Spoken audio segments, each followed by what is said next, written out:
Kata Allah, hai anak Adam, qad anzalna alaikum libasa yuwari sawatikum warisha.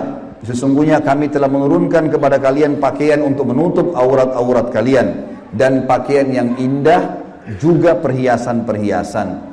Walibasut taqwa dzalika khair. Pakaian ketakwaan yang menutup aurat lebar, tidak membentuk aurat itu, tidak memperlihatkan bagian tubuh, adalah pakaian yang paling baik. Dzalika min ayatillahi la'allakum tadhakkarun. La'allahum yatadzakkarun. Dzalika min ayatillahi la'allahum yatadzakkarun. Itulah ayat-ayat dari Allah, mudah-mudahan mereka mengingatnya. Anak cucu Adam. Wa ya bani Adam, wahai anak-anak Adam, ya bani Adam, la yaftinannakumus syaitan. Ini peringatan Allah kepada kita semua. Jangan sampai syaitan menipu kalian lagi. Kama akhraja abawaikum minal jannah, sebagaimana dia telah berhasil mengeluarkan kedua orang tua kalian, Adam dan istrinya Hawa, dari surga. Yanzi'u anhuma libasahuma liyuriyahuma sawatihima, yang akhirnya membuat baju keduanya terlepas. Kata ulama tafsir, godaan syaitan yang pertama, bagaimana orang terbiasa terbuka auratnya sehingga menggoda orang lain, sebagaimana digodanya ayah kita dan ibu kita dulu. Innahu yarakum huwa wa qabilu min haitsu la tarawnahum. Sesungguhnya dia, iblis itu sama pengikut-pengikutnya melihat kalian yang kalian tidak bisa lihat mereka. Kita nggak bisa lihat iblis, tidak bisa lihat syaitan, tapi mereka bisa lihat kita. Di sekitar kita mereka ada. Inna ja'alna syayatina awliya lilladzina la yu'minun. Dan kami jadikan orang-orang atau syaitan-syaitan pemimpin dan teman-teman orang-orang yang tidak mau beriman. Jadi ayat-ayat yang panjang lebar tadi teman-teman sekalian, mohon maaf ini agak panjang tadi saya bacakan, karena memang di situ inti yang kita ingin jelaskan. Kalau ayat kita manusia pertama pernah lihat malaikat, pernah lihat iblis, tahu iblis itu musuh, tapi pernah melakukan pelanggaran. Dan Adam alaihissalam pada saat itu taubat kepada Allah. Dan Allah sudah bongkar siapa tuh syaitan. Disuruh jadikan sebagai musuh. Tahu musuh teman-teman? Kalau saya lagi pegang pedang, syaitan lagi pegang pedang, musuh saya lagi pegang pedang di medan perang, saya harus berhati-hati. Menangkis serangan atau menyerang. Kalau saya diam, diserang tidak nangkis, saya akan dibunuh. Syaitan akan selalu berusaha, targetnya adalah menyesatkan, membunuh manusia. Kalau kita lepas misalnya daerah-daerah terbuka sedikit, dibelah sama dia nggak akan coret, dia akan tusuk, berusaha supaya kita mati. Orang dibuat-buat dosa, begitu buat dosa, dibuat putus asa supaya bunuh dirilah dia. Sampai mati. Bagaimana syaitan bisa membunuh anak Adam itu? Memang sudah itu targetnya iblis. Dan iblis ini teman-teman sama dengan Adam. Sekarang kita ini semua anak cucunya Adam. Iblis punya anak cucu sebanyak ini. Kerjanya disesatkan oleh iblis supaya menyesatkan anak Adam. Selalu mereka lakukan itu teman-teman sekalian. Maka Allah mengingatkan kepada kita dengan hati-hati sekali. Ingat, jangan jadikan syaitan itu sebagai teman-teman kalian. Dan perlu teman-teman tahu, jin ini lebih banyak jumlahnya dari manusia ya. Lebih banyak. Iblis tadi yang kita sedang bahas, salah satu dari golongan jin. Jadi ada jin-jin yang lain. Allah ceritakan dalam surah jin khusus. Surah nomor 72 bicara masalah itu. 18 ayat pertama, itu Allah menceritakan tentang masalah adanya jin-jin beriman. Jadi di alam jin ada jihad, ada dakwah. Tetapi kepada syaitan. Dan syaitan ini golongan fasik dan golongan kafir dari jin. Ada jin mukmin, ada jin fasik, ada jin kafir, sama manusia. Ada manusia beriman, ini yang beriman manusia, dan jin yang beriman tidak akan interaksi. Kalau golongan fasik dari manusia dan golongan kafir, fasik maksudnya muslim tapi masih banyak dosanya. Di alam jin juga ada jin fasik, muslim tapi banyak dosanya, dan ada kafir. Di alam jin, fasik sama kafir ini namanya syaitan. Jadi semua syaitan pasti jin, tidak semua jin itu syaitan.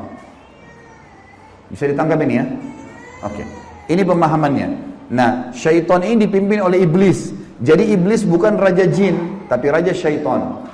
Teman-teman sekalian, semua syaitan kita disuruh jadikan musuh. Kalau datang, diusir. Kalau kita ganggu syaitan, atau syaitan ganggu kita, kalau kita diganggu oleh syaitan, maaf, bahasanya gini, kalau kita diganggu oleh syaitan, tadi saya keliru ucapinnya. Kalau kita diganggu oleh syaitan, kita harus usir. A'udzu billahi minasyaitonir rajim. Mulai ada malas ibadah, mau buat dosa, mau buat zina, a'udzubillahi minasyaitonir rajim. Syaitan lagi datang nih godain. Saya berlindung kepada Allah dari syaitan yang rajim. Rajim itu dirajam, teman-teman. Jadi kalau bahasa Indonesia terjemahan terkutuk itu sebenarnya kurang tepat itu. Tepatnya rajim itu adalah dirajam. Rajam itu malaikat ambil panah api dipanahin dia. Jadi kalau kita diganggu oleh syaitan kita bilang a'udzubillahi minasyaitonir rajim, itu Allah datangkan malaikat bunuh syaitan tuh yang sedang goda kita. Dirajam dia, dilempar dengan panah-panah api. Seperti Allah bilang dalam surah Al-Mulk, wa ja'alnaha rujuman lisyayatin, dan kami jadikan bintang-bintang itu sebagai panah-panah untuk mematikan syaitan-syaitan. Jadi nggak boleh berteman, nggak boleh menikah, nggak boleh interaksi, nggak boleh apa-apa. Mereka punya dimensi waktu yang berbeda. Tidak boleh lintas alam. Teman-teman, kita ini manusia. Manusia sudah Allah ciptakan makanan kita. Makanan kita inilah daging, ini ayam, ada sayur-sayuran, ada buah-buahan yang kelihatan depan mata. Yang manusia bisa cocok tanam, bisa ternak, itu makanan kita. Inilah kita, inilah baju kita. Inilah penglihatan kita yang kita bisa lihat. Inilah bangunan rumah kita dan masjid kita. Ini alam kita, teman-teman. Untuk membuat manusia lain suka dengan kita simpatik, ada cara manusiawi. Ya, punya pintar dalam berbicara, punya prestasi dunia, berpendidikan kah, kaya kah, suka membantu kah, ada caranya. Jangan pindah lintas alam nih. Orang-orang yang jadi dukun, jadi peramal, jadi penyamun, ini lintas alam. Dia pergi ke jin-jin itu, minta tolong. Dan ini tidak boleh. Pindah ke alam mereka tidak boleh. Dilarang sama Allah. Kalau kita pindah ke alam mereka, kita akan ditipu nanti. Kalau jin beriman tidak akan kerjasama sama manusia, tapi syaitan ini kerjasama sama manusia. Ingat, kita pemimpin, garis bawahi kalimat ini. Jadi orang-orang yang jadi dukun itu kalau mereka pergi ke bersemedi di gua, di pinggir pantai, manggil-manggil wahai dewa, wahai penjaga ini, apalah di Indonesia, ini Roro Kidur lah atau apa semua dipanggil Gondoruo, tuyul. Ini semua teman-teman bahasa yang diucapkan oleh manusia karena tidak faham kedudukan dia. Dia kalau lagi bersemedi di situ, syaitan yang lewat di sekitar tempat itu muter-muter lihat, ini manusia, ini pemimpin saya ini. Nggak bisa, dia mengalahkan manusia nggak bisa. Syaitan nggak bisa kalahin kita. Syaitan hanya bisa bisik saja, buat jangan gini, cuma begitu, nggak lebih daripada itu. Bapak Ibu sekarang waktu mau kesini tadi ke masjid, mungkin ada syaitan bisikin jauh, keburu nggak ya, dapat tempat atau apalah. Tapi Bapak Ibu tetap jalan. Syaitannya mau buat apa?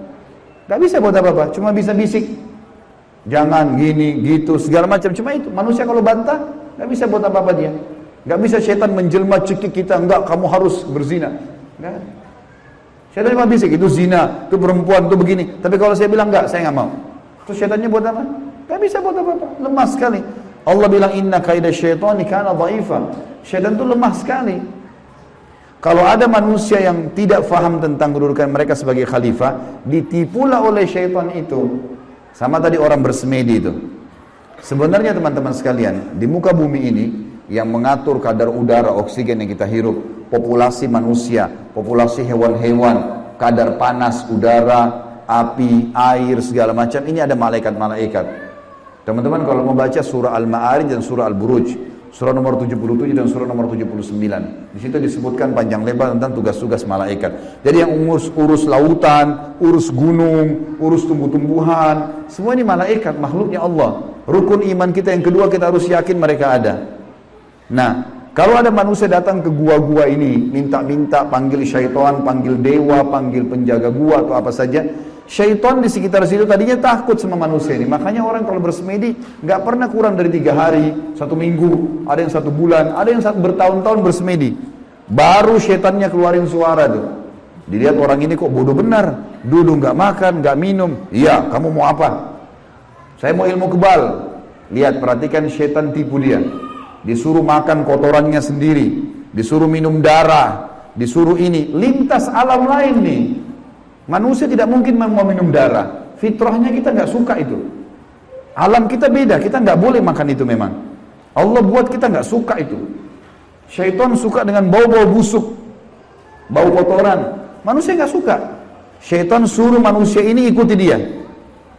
suruh bersemedi. Dan ini disebutkan teman-teman, sebab turunnya surah jin ini karena ada orang-orang Arab jahiliyah dulu, mereka ini teman-teman kalau mau kalau lagi perjalanan bagi safar, kepala sukunya, kepala kafilah, kepala perjalanan itu kalau sudah istirahat di satu lembah, dia tiba-tiba keluar, dia ambil setengah bekal makanan, dia bawa ke tengah-tengah lembah, lalu dia bilang begini, wahai penjaga lembah, ini setengah bekal kami, jangan ganggu kami ya. Ini perkataan siapa? Perkataan kepala kafilah tadi. Maka Allah bongkar dalam Al-Quran, dalam surah Jin, Allah katakan 18 ayat pertama diantaranya, fazaduhum rahaqa. Maka setan-setan di sekitar lembah itu semuanya makin mengerjai mereka, makin jadi itu. Kalau ada satu kampung misalnya kayak di Indonesia ini paling banyak seperti itu. Ada satu kampung lewat jembatan, tersebar berita, itu di jembatan kalau malam hari ada nenek-nenek tuh. Setan tunggangi itu isu.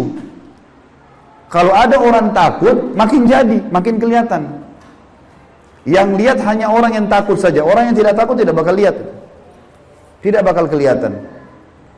Teman-teman sekalian, kalau ada satu rumah, orang bunuh diri di situ. Orang bunuh diri. Kalau kita lewat, pagarnya rumah orang itu 10 meter. Kita lewat 1 meter pertama, 2 meter pertama, semua syaitan di sekitar rumah itu bisikin kita. Itu yang bunuh diri perempuan, rambutnya panjang, matanya belalak, keluar darah dari hidungnya. Terus, sebelum antum ini, anda ini ngelewatan 10 meter pagar itu. Dia takut-takutin. Kalau kita takut di 5 meter misalnya, balik ke sana kita lihat benar tuh. Perempuan yang gantung diri itu kita lihat. Padahal sebenarnya tidak ada. Itu permainan syaitan di sekitar rumah itu. Ini saya bongkar kedoknya biar bapak ibu tahu. Jadi syaitan kalau di sini marah sama saya, biarin aja dia marah. Karena emang dia begitu kerjain manusia. Dia kerjain manusia. Kalau ada teman kita jalan tanya, kamu takut gak? Kamu lihat gak? Dia bilang enggak, karena dia tidak takut. Kalau dia takut, dia bayangkan nenek-nenek misalnya. Dia lihat nenek-nenek di sana. Jadi orang makin benar, makin tahu tauhid ini, makin tahu kisah awal Nabi Adam, musuh kita syaitan, Allah bilang syaitan itu lemah, tidak bisa buat apa-apa. Ini semua teman-teman sekalian akan membuat seseorang di antara kita jadi kokoh, jadi tidak mudah tergoda oleh syaitan. Dan ini makna daripada hadis Nabi SAW. Hai Ibnu Khattab, Umar bin Khattab, kalau kau lewat di sebuah lembah, syaitan tahu kau lewat di lembah itu, dia cari lembah lain. Padahal Umar nggak pernah lihat syaitan itu. Syaitan yang lihat Umar. Kok bisa syaitannya takut? Karena tahu kalau Umar ini sudah tahu sedikit ada gangguan syaitan, langsung Umar baca a'udzubillahi minasyaitonirrajim. Berarti Allah utus malaikat bunuh dia. Orang-orang yang takut saja, yang belum paham, baru kemudian dikerjai oleh syaitan itu. Seperti itulah pemahaman.